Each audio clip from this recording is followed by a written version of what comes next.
എല്ലാവർക്കും നമസ്കാരം.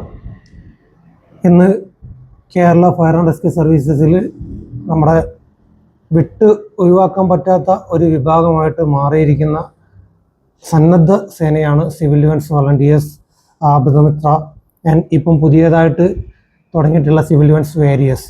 അപ്പം ഈ മൂന്ന് വിഭാഗം ആളുകളെയും ഉൾപ്പെടുത്തി ഇന്ന് നമ്മുടെ സിവിൽ ഡിഫൻസ്, ആപദമിത്ര ഈ മൂന്ന് ആളുകളെ ഉൾപ്പെടുത്തിക്കൊണ്ട് മീഞ്ചന്ത ഫയർ സ്റ്റേഷനിൽ വെച്ചിട്ട് നമ്മൾ എല്ലാവർക്കുമായിട്ട് ഒരു ട്രെയിനിങ് സെഷൻ കൊടുക്കുകയുണ്ടായി. അതായത് മഴക്കാലമാണ് നമുക്ക് വരുന്നത്, നമുക്കറിയാം.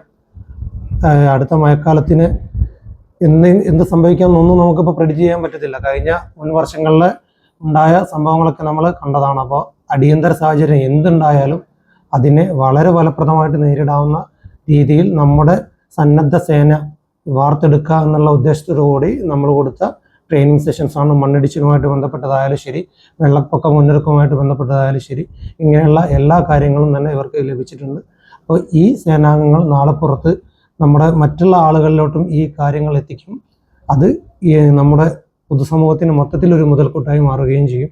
അപ്പോൾ ഇങ്ങനെ ഒരു ഉദ്ദേശത്തോടു കൂടിയാണ് നമ്മൾ ഈ ഒരു റിഫ്രഷ്മെൻറ്റ് ക്ലാസ്സും കൂടെ നൽകിയിട്ടുള്ളത്. അപ്പം Kerala fire and rescue services നമ്മുടെ കേരളത്തിലുടനീളം തന്നെ സിവിൽ ഡിഫൻസ്, ആപദമിത്ര സേനാംഗങ്ങളെയും കൂടി ഉൾപ്പെടുത്തിക്കൊണ്ട് ഇത്തരം ബോധവൽക്കരണ പരിപാടികളുമായിട്ട് മുന്നോട്ട് പോവുകയാണ്. എല്ലാവിധ സഹകരണങ്ങളും പൊതുജനങ്ങളുടെ ഭാഗത്തു നിന്നും ഉണ്ടാവണമെന്നും അഭ്യർത്ഥിക്കുന്നു.